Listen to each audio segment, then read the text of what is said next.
Okay, good morning everyone. I am Neelam Kumari. Today we are going to continue with the next exercise 1.2. First question of exercise is which of the following are example of null set? Null set, what is null set? We have discussed about this null set in our previous class.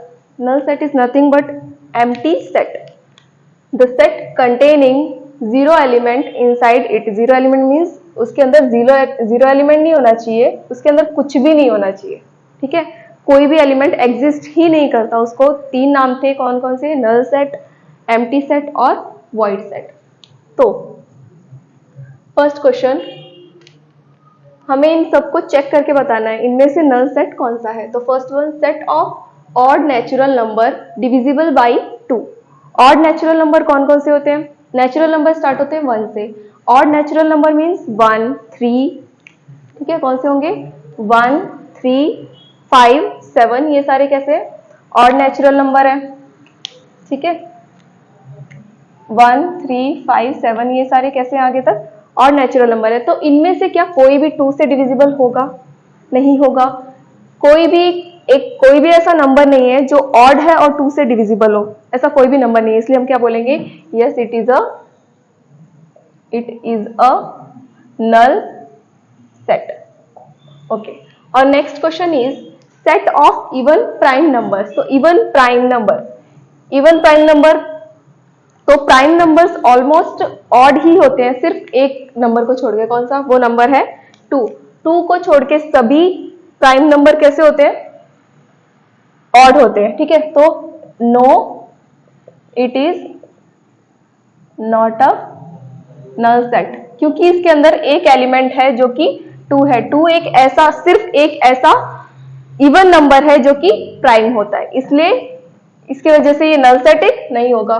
Next, X, where X is a natural number. X एक natural number है. अब तुमने symbol पढ़ा था, X is where X is less than, X की value कैसी है? Less than 5 है. ठीक है, तो नंबर लाइन पे डिनोट करते हैं. एक्स की वैल्यू क्या होगी? लेस देन 5, मतलब इस तरफ है एक्स की वैल्यू, और एक्स की वैल्यू कहाँ होनी चाहिए? 7 से बड़ी. तो इन दोनों के बीच कोई कॉमन एरिया है क्या? नहीं है. मतलब ऐसा कोई सेट नहीं होगा जिसके अंदर ये दोनों ही नंबर एक साथ एग्जिस्ट करते हो. तो ये कौन सा? इसके अंदर कुछ भी एलिमेंट नहीं है, कुछ भी दिख रहा है इनके बीच में? नहीं है. मतलब ये कौन सा सेट है? Null set. Yes, it is a null set. Okay, next one, y, where y is a common point to any two parallel lines. अब पता है parallel lines किसको बोलते हैं? पैरेलल लाइंस मीन्स ऐसी लाइन जो इंफिनिटी तक भी अगर मैं उसको कंटिन्यू रखूं, ये लाइन अगर इंफिनिटी तक जाए तो भी ये कभी भी इंटरसेक्ट ना हो, मतलब कभी भी एक दूसरे को कट नहीं करनी चाहिए. अगर कट ही नहीं करेंगे तो इनके पास कोई कॉमन पॉइंट होगा क्या? नहीं होगा. मतलब किससे कोई भी अगर दो पैरेलल लाइन है उनका एक कोई भी ऐसा कॉमन पॉइंट नहीं होता है, क्योंकि वो कभी इंटरसेक्ट ही नहीं करती है. मतलब ये कैसा सेट है? Yes, it is a null set, क्योंकि वो कभी इंटरसेक्ट नहीं करेंगे तो उनके पास कोई कॉमन पॉइंट नहीं होगा. तो इसका मतलब क्या होगा? It is a null set. Okay, so next question, question number 2. Question number 2 is which of the following sets are finite और infinite? इनमें से हमें बताना है कि फाइनाइट और इनफाइनाइट सेट कौन कौन से हैं. तो हमने डेफिनेशन पढ़ा था. फाइनाइट सेट मीन्स ऐसा सेट जिसके अंदर के सारे एलिमेंट्स को काउंटेबल एलिमेंट्स हो अगर, तो उसको बोलेंगे फाइनाइट. अगर किसी सेट के अंदर काउंटेबल नंबर है तो उसको हम बोलेंगे फाइनाइट सेट. और अगर ऐसे इनफाइनाइट तक नंबर्स हैं जिनको हम काउंट नहीं कर सकते हैं तो बोलेंगे इनफाइनाइट सेट. तो क्वेश्चन नंबर 1 देखो, the set of months of a year. तो क्या 1 ईयर के अंदर हम मंथ्स को काउंट कर पाते हैं? बोलते हैं ना कि जैसे 1 ईयर में कितने मंथ्स होते हैं? 12 होते हैं. तो मतलब इट इज काउंटेबल. तो इसको क्या बोलेंगे? It is a countable set. और हमें पता है 1 ईयर में कितने होते हैं? 12 मंथ्स होते हैं, मतलब ये काउंटेबल सेट है. नेक्स्ट देखो 1, 2, 3 सो ऑन अप टू, आगे कोई वैल्यू नहीं दी है, इसका मतलब कंटिन्यू चलता जा रहा है. तो ये एक तरीके से नेचुरल नंबर का सेट दिया है तुम्हें, तो ये इंफिनिटी तक जा रहा है. मतलब क्या लिखेंगे आप? इट इज अ इनफाइनाइट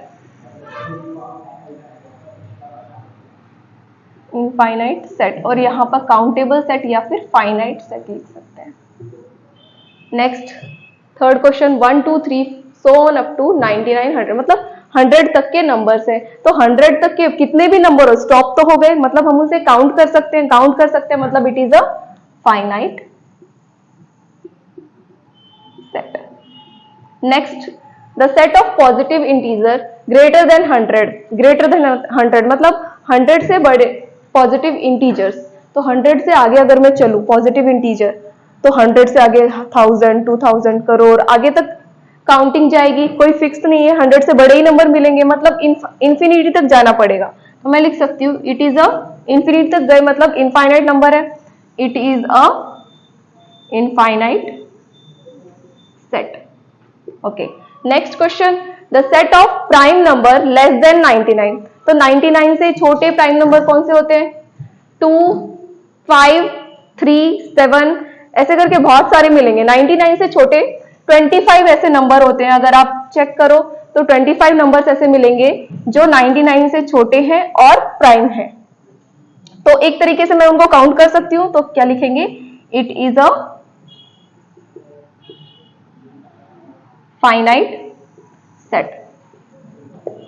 वो नंबर्स कौन कौन से होंगे वो आप काउंट करके देख सकते हो, 25 होते हैं। Next question number 3, which of the following set is finite और इनफाइनाइट। सेम क्वेश्चन है, बस थोड़ा अलग अलग टाइप का क्वेश्चन है।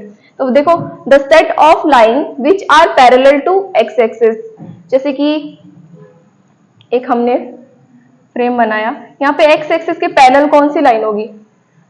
कितनी भी हो सकती है, काउंट नहीं कर सकते, ठीक है। तो क्या बोलेंगे? It is a infinite set. Infinite होगा, हम काउंट नहीं कर सकते कितनी लाइंस हो सकती है, कितनी भी हो सकती है। It is an infinite set. Okay, next question the set of letters in the English alphabet. तो इंग्लिश अल्फाबेट में कितने लेटर्स होते, कितने अल्फाबेट होते हैं? 26। क्या हम उन्हें काउंट कर सकते हैं? कर सकते हैं ना, 26 होते हैं, मतलब इट इज काउंटेबल। काउंटेबल है मीन्स क्या है? फाइनाइट है। तो it is a finite set. Okay, next the set of number which are multiple of 5, मतलब 5 के टेबल में आने वाले नंबर्स। तो 5 10 15 20। अब 10 तक हम कॉमन नॉर्मली कैसे करते हैं? 5 10 50 तक स्टॉप हो जाते हैं। क्या उसके आगे टेबल नहीं जाती? होती है। 50 के आगे भी टेबल होती है, इनफाइनाइट तक उसके मल्टीपल्स मिलते जाते हैं। तो ये नंबर कहां तक जाएंगे? अगर 5 के मल्टीपल्स देखूं तो वो भी कहां तक जाएंगे? इन्फिनिटी तक जाएंगे। तो मैं क्या बोल सकती हूँ? It is an infinite set. Okay, next देखो the set of animal living on earth. तो धरती पे रहने वाले जानवरों की संख्या, तो वो नंबर कैसा है? होगा बहुत सारे जानवर है अर्थ पे, उनको ज्यादा बड़ी क्वांटिटी है लेकिन काउंट तो कर सकते हैं। तो ये क्या है? काउंट कर सकते हैं, मतलब क्या है? It is a finite set. Next देखो the set of circle passing through origin. Origin से होके गुजरने वाले सर्कल, तो ये ओरिजिन है जैसा कि देख रहे हो, ये क्या है? एक फ्रेम है, यहाँ पे ओरिजिन है। तो इससे कितने सर्कल गुजर सकते हैं? सर्कल पासिंग थ्रू ओरिजिन इस तरीके से गुजर रहे हैं, इस तरीके से गुजर रहे हैं। कितने? बहुत सारे हो सकते हैं, काउंट नहीं कर सकते, उतने सारे सर्कल्स हो सकते हैं। तो मैं क्या बोलूंगी? इट इज, थोड़ा ऊपर लिखती हूँ, it is an infinite set. Okay, okay, our next question is question number 4, which is in the following state whether a is equal to b or not। तो मैंने इक्वल सेट्स के बारे में आपको बताया था। इक्वल सेट में order matter नहीं करता और रिपीटेशन मैटर नहीं करता। तो ये दोनों चीजें छोड़ के बस हमें देखना है कि उसके अंदर, दोनों के अंदर सेम एलिमेंट प्रेजेंट है या नहीं। ऑर्डर सेम हो, मतलब पहले कोई भी हो बाद में हो तो चलेगा, और रिपीट हो रहा होगा तो भी चलेगा। तो देखो फर्स्ट वन सेट ए में क्या है, A B C D, B set में क्या है, डी सी बी ए। तो चेक करो सारे एलिमेंट प्रेजेंट है कि नहीं, यहाँ पे ए है, इसके अंदर भी ए है, ऑर्डर सेम नहीं है तो चलेगा, आगे पीछे है ना, ये ऑर्डर सेम नहीं है तो भी सेट होगा इक्वल, बस सारे एलिमेंट होने चाहिए, बी है तो बी भी है, सी सी डी डी। ओके, तो सारे एलिमेंट प्रेजेंट है तो मैं बोल सकती हूँ set A is equal to set B. Okay, next देखो ए इज इक्वल टू 4 8 12 16। तो चेक करते हैं इसके सारे एलिमेंट है क्या, 4 है 4 है, 8 है 8 भी है, 12 है 12 इसके अंदर नहीं है, तो हम क्या बोलेंगे 12 does not belongs to set B, 12 इसके अंदर नहीं मिला, और इसका 18 सेट भी 18 एलिमेंट 18 है ना इसका, वो सेट ए के अंदर नहीं है। ठीक है, इसीलिए मैं क्या बोल सकती हूँ, set A is not equal to set B. Okay, question number 3 देखो, ए इज इक्वल टू 2 4 6 8 10 और सेट बी क्या है, x where x is positive in even integer and x is less than equal to 10। तो इसके तो element सारे दिख रहे हैं, इसको थोड़ा रोस्टर फॉर्म में चेंज करते हैं। तो b इज इक्वल टू क्या होगा, लेस देन, मतलब इसके सारे एलिमेंट क्या है, एक तो इवन पॉजिटिव इंटीजर है, इवन पॉजिटिव इंटीजर, और 10 से छोटे तो कौन कौन से होते हैं इवन पॉजिटिव इंटीजर, 2 4 6 8 और 10। उसने बोला 10 के आगे नहीं जाना है तो यहीं पे स्टॉप हो जाता है। तो क्या ये दोनों सेम दिख रहे हैं, यस इट इज सेम, तो हम क्या बोल देंगे a is equal to B, set a is equal to set b। Next देखो question number 4, a is equal to x where x is a multiple of 10। x क्या है, 10 का multiple है, तो इसको अच्छे से लिखेंगे x 10 20 30 so on up to infinity तक जा रहा है, उसने कभी स्टॉप होने के लिए नहीं बोला, तो आगे तक ये चलेगा। नेक्स्ट बी देखो, बी के अंदर क्या दिख रहा है, 10 दिख रहा है, 15 20 25 सो ऑन अप टू, मतलब जो बी के अंदर एलिमेंट है वो 5 के मल्टीपल्स हैं, और इसके अंदर जो एलिमेंट है वो किसके मल्टीपल्स है, 10 के मल्टीपल्स है। तो इसके अंदर 10 है 20 है 30 है, तो 15 वगैरह तो नहीं है, 15 नहीं है 25 नहीं है, तो कुछ एलिमेंट्स ऐसे हैं जो कि मिसिंग है। मैं क्या बोल सकती हूँ, 15 does not belongs to A, 25 does not belongs to A, तो ये सारी चीजें क्या है, एलिमेंट बिलोंग नहीं कर रहे एक दो, तो मैं क्या बोल दूंगी, set A is not equal to set B. Okay, next question is, are the following pair of sets are equal, give reasons. क्या ये इक्वल है, नहीं है तो क्यों नहीं है। a इज इक्वल टू क्या है, 2,3 एलिमेंट है। नेक्स्ट क्या है, x where x is a solution of x square plus 5x plus 6। तो बताना है क्या ये एलिमेंट, क्या ये सेट्स इक्वल है, अगर इक्वल नहीं है तो क्यों। तो देखो इसको थोड़ा सॉल्व कर लेते हैं, इस इक्वेशन को सॉल्व करते हैं। कौन सी इक्वेशन है, ax square plus bx plus c के फॉर्म में, मतलब ये कौन सी इक्वेशन है, क्वाड्रेटिक इक्वेशन है। तो इसको सॉल्व करेंगे, X square plus 5x plus 6 is equal to 0। तो इसको इस तरीके से स्प्लिट करना है कि ऐड या फिर सब्ट्रैक्ट करने पे 5 आए और मल्टीप्लाई करने पे क्या आना चाहिए, 6 आना चाहिए। तो ऐसे दो नंबर है 3 और 2, देखो प्लस का 6 आना चाहिए, तो एक्स स्क्वायर प्लस का 3x प्लस 2x।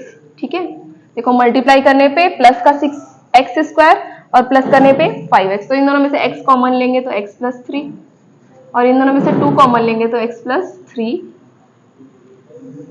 ठीक है, तो कितना आएगा, अब दोनों में से x प्लस 3 कॉमन ले लेते हैं, कितना बचेगा, x प्लस 2।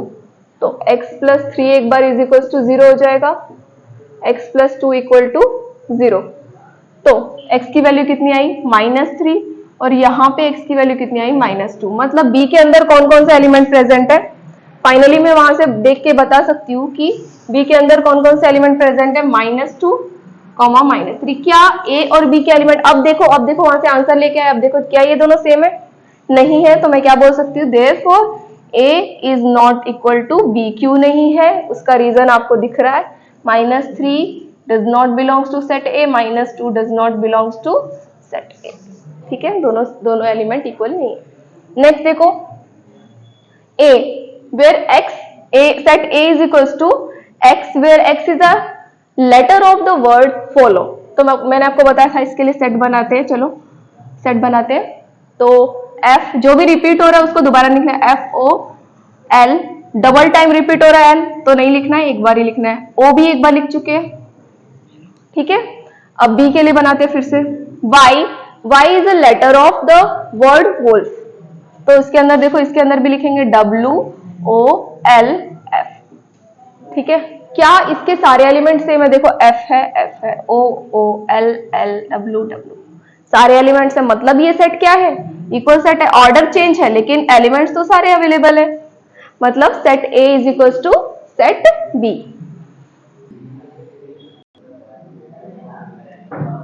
ओके, और last question of the exercise is question number 6। तो ये क्या है? From the sets given below select equal set. मतलब तुम्हें बहुत सारे सेट दिए, उसमें बोला है कौन कौन से सेट्स इक्वल है, इसके बारे में बताओ। तो देखना है, सेट ए है, उसके अंदर एलिमेंट है 2 4 8 12, ठीक है। तो इसके जैसा एलिमेंट मिल रहा है 2 4 8 12 किसी के अंदर भी नहीं है, इसके अंदर सारे है तो 2 नहीं है, ठीक है। तो इसके जैसा कोई भी नहीं, इसके इक्वल सेट कोई भी नहीं है। चाहो तो ऐसे लिख के भी बता सकते हो, 2 डज नॉट, मतलब जो भी इक्वल हो ना उसके लिए इक्वल बिलोंग्स टू का साइन यूज करेंगे। तो देखो सेट बी के जैसा कौन है? सेट डी है, तो इसके सारे एलिमेंट्स को बताएंगे। Set 1 belongs to set B, sorry D, ठीक है। पहले सेट ए लिखेंगे, ए इज इक्वल टू क्या है, sorry B is equal to क्या है, 1 2 3 4, ठीक है। तो इसका एलिमेंट 1 बिलोंग कर रहा है डी को, ठीक है। 2 भी है, 3 भी और 4 भी। इसके अलावा कोई एलिमेंट है? इसके अंदर भी कोई भी एलिमेंट नहीं है एक्स्ट्रा, यही चारों एलिमेंट है। तो मैं क्या बोल सकती हूँ? Set B is equal to set D. Okay, और फिर किसके लिए? इसके लिए चेक करते 4 8 12 14 नहीं है, कोई भी नहीं है, इसके लिए भी कोई नहीं है। इसके लिए चेक करो -1 1, तो इसके जैसा कौन दिख रहा है? ये दिख रहा है। तो इसी तरीके से and E is equal to क्या है? -1 1, तो 1 belongs to, sorry -1 belongs to G and also 1 belongs to G. तो इसका मतलब क्या हुआ? सेट ई इक्वल है किसके? सेट जी के, ठीक है। और ये दोनों, इसके भी इक्वल कुछ भी नहीं है, इसके भी इक्वल कुछ नहीं है, मतलब ये दोनों पेयर्स ऑफ सेट कैसे आपस में इक्वल है। Okay, thank you.